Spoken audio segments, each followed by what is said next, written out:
Notre long format de ce soir s'intéresse à l'AOC des vins de Moselle.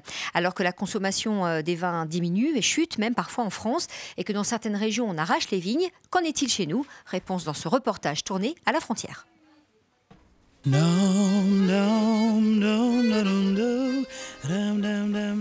C'est avec beaucoup d'enthousiasme et d'excitation que Claire Hamelin récolte ses premiers raisins.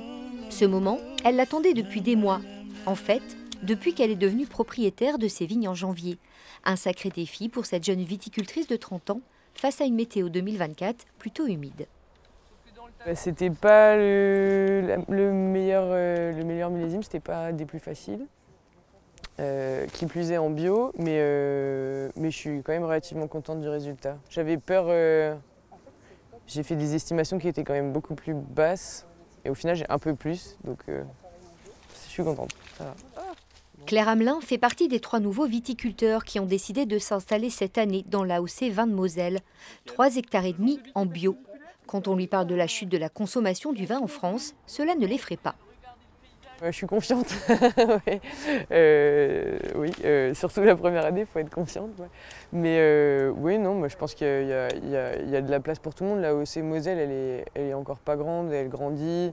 Il y a des jeunes qui s'installent, c'est dynamique, donc il y a de la demande apparemment, donc je ne me fais pas de soucis.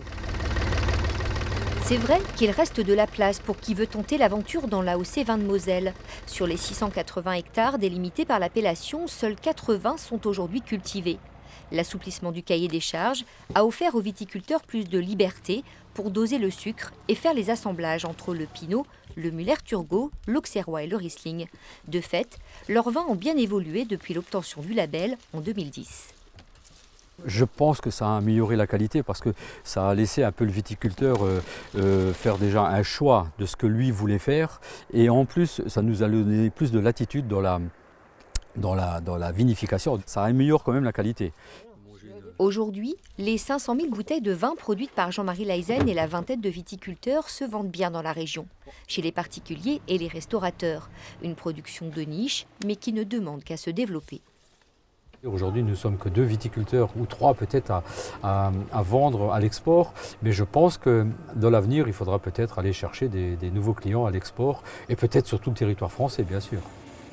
Et pour vendre davantage, Jean-Marie le sait, il faudra aussi plus de vin à bulles. C'est la demande des consommateurs, et c'est l'une des pistes de développement dans l'AOC Vins de Moselle. Les voisins luxembourgeois, eux, ont déjà un train d'avance.